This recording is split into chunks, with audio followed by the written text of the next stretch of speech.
Hello friends, welcome to my channel. Summer special పప్పు మామిడికాయ అందరూ చేసుకునే విధంగా ముందుగా ఒక గంట సేపు నానబెట్టిన పప్పులో సరిపడా వాటర్ వేసుకొని 1/2 టీ స్పూన్ పసుపు వేసుకొని 3 విజిల్స్ పెట్టుకోవాలి.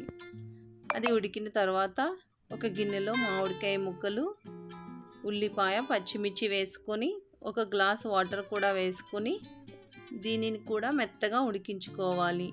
తర్వాత ముందుగా ఉడికిన పప్పులో మనం మెత్తగా ఉడికించుకున్న మామిడికాయ మిశ్రమాన్ని పప్పులో కలిపి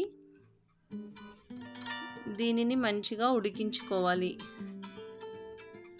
ఇప్పుడు ఇందులో మనము ఒక గ్లాస్ వాటర్ వేసుకొని రుచికి సరిపడా ఉప్పు కూడా వేసుకొని దీనిని ఒక పావు గంట సేపు దగ్గర పడేంత వరకు ఉడికించుకోవాలి. ఇప్పుడు ఇది బాగా ఉడికిన తర్వాత మనము పోపు పెట్టుకోవాలి.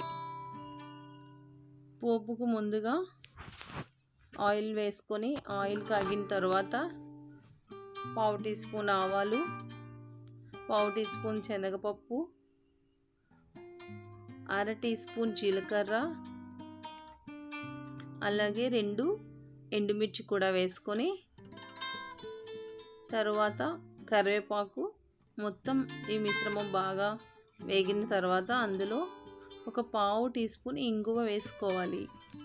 ఇంగువ కూడా బాగా వేగిన తర్వాత మన రుచికి తగినట్టుగా కారం ఎంత తింటామో చూసుకొని నేనైతే ఇక్కడ 1 టేబుల్ స్పూన్ కారం వేసాను. తగినంత కారం వేసుకొని దీన్ని వెంటనే కలిపి మన పప్పులో పోపు వేయాలి. ఎంతో రుచిగా ఉండే పప్పు మామిడికాయ రెడీ. ఒక్కసారి ఈ విధంగా ట్రై చేయండి, ఎంతో రుచిగా ఉంటుంది. Thank you for watching.